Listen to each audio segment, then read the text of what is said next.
So today I'm going to give you guys a reminder on how to solve equations. This is going to be very similar to the one that I sent out last week, but I just want to give you guys that one more time to hear me talk about it. Don't forget that when we're solving an equation, our goal is always to get the variable alone. We always want that variable either on the left side or the right side completely by itself.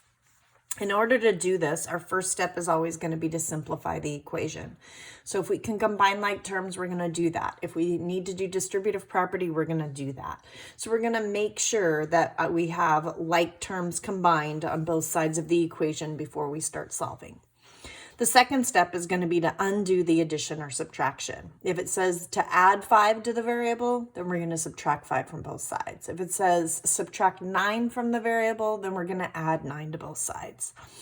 And then the last step is going to be to undo the multiplication or a division. Last week, we actually saw a couple problems with division. On this week's Go Formative, I think you're only going to find one. But it is important for you guys to see the difference there, that how those sometimes problems are going to be a little different than you're used to. After that, we could do one more step of checking the answer in Go Formative by putting in the answer and checking the top to look for that green dot is going to actually tell you if you are where you would like to be. So the very first problem I am going to do for you, some of you probably should maybe take a moment and try to do this problem on your own before I do it. What I do notice is that everything is simplified. I have a variable and a constant, and then on this side I have a constant. So there's no combining like terms or simplifying to be done. So I need to undo the addition and subtraction. So this says plus 6, so I'm going to subtract 6 from both sides. That leaves me with 3x. This equals 0, and this equals 9. So I get 3x equals 9. So then step 3 says undo the multiplication or division. So undoing multiplication means I am going to divide. 3x divided by 3 is x. 9 divided by 3 is 3. If I was going to check that answer, remember you write the original equation, but instead of the variable, you write a set of parentheses. And in that set of parentheses, we put the value of the variable. So 3 times 3 is 9, plus 6 is 15, so 15 equals 15. On problem number 2, you'll actually notice that there's an 8 right there. That's because that is problem number 8 in the Go Formative this week. Just to give you kind of heads up and practice. Step 1 of my equation, remember, is always to simplify the equation first. So I really need to perform distributive property. I need to multiply 2 times x and get 2x. And I need to multiply 2 times negative 2 and get negative 4.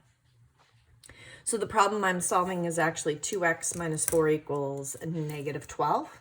So I need to undo my subtraction. So I'm going to add 4 to both sides. So I get 2x equals negative 8. Divide both sides by 2. And x is negative 4. Last but not least, this is number 20.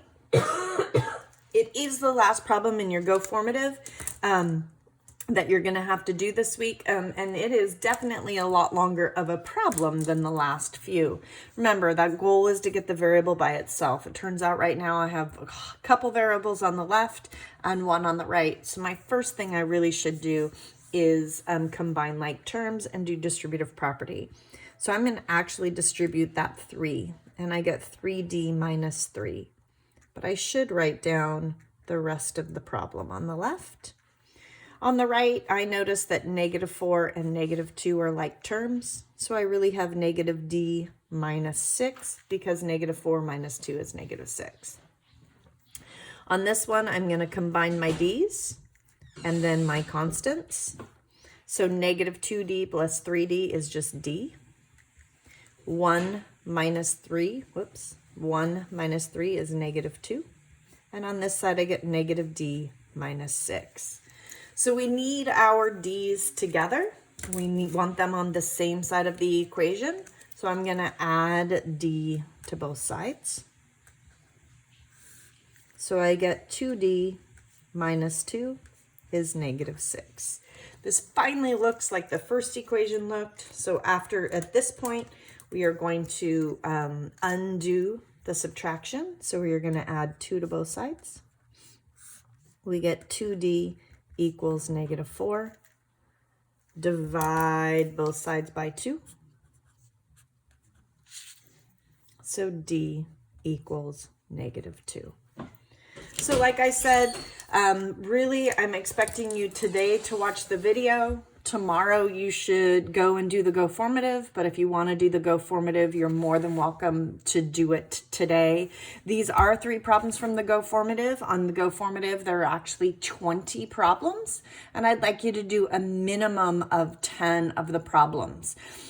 When you are answering the Go Formative, please make sure if you were to get negative 2 as your answer for this, and you were going into Go Formative, all I want you to do is type in negative 2. There's no reason to put the variable in that problem. I hope you guys have a great day, and if you have any questions, please send me an email.